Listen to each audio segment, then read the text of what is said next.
যে তোমার মৃত্যু আমাকে অপরাধী করে দেয়।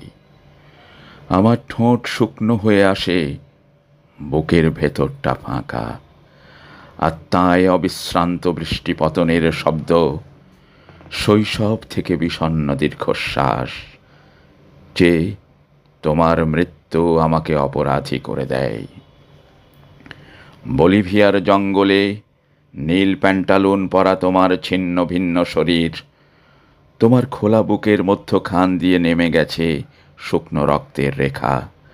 চোখ দুটি চেয়ে আছে, সেই দৃষ্টি এক গোলার্ধ থেকে ছুটে আসে অন্য গোলার্ধে। যে তোমার মৃত্যু আমাকে অপরাধী করে দেয়। শৈশব থেকে মধ্য যৌবন পর্যন্ত দীর্ঘ দৃষ্টিপাত। আমারও কথা ছিল হাতিয়ার নিয়ে তোমার পাশে দাঁড়াবার। আমারও কথা ছিল জঙ্গলে কাদায়, পাথরের গুহায় লুকিয়ে থেকে সংগ্রামের চরম মুহূর্তটির জন্য প্রস্তুত হওয়ার। আমারও কথা ছিল রাইফেলের কোঁদো বুকে চেপে প্রবল হুঙ্কারে ছুটে যাওয়ার। আমারও কথা ছিল ছিন্ন ভিন্ন লাশ ও গরম রক্তের ফোয়ারার মধ্যে বিজয় সঙ্গীত শোনাবার। কিন্তু আমার অনবরত দেরি হয়ে যাচ্ছে।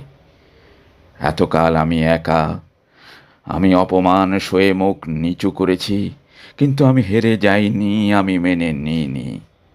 আমি ট্রেনের জানালার পাশে, নদীর নির্জন রাস্তায়, ফাঁকা মাঠের আলপথে, শ্মশান তলায়, আকাশের কাছে, বৃষ্টির কাছে, বৃক্ষের কাছে, হঠাৎ ওঠা ঘূর্ণি ধুলোর ঝড়ের কাছে আমার শপথ শুনিয়েছি। আমি প্রস্তুত হচ্ছি, আমি সব কিছুর নিজস্ব প্রতিশোধ নেব, আমি আবার ফিরে আসব। আমার হাতিয়ারহীন হাত মুষ্টিবদ্ধ হয়েছে, শক্ত হয়েছে চোয়াল। মনে মনে বারবার বলেছি ফিরে আসব। যে তোমার মৃত্যু আমাকে অপরাধী করে দেয়। আমি এখনো প্রস্তুত হতে পারিনি, আমার অনবরত দেরি হয়ে যাচ্ছে।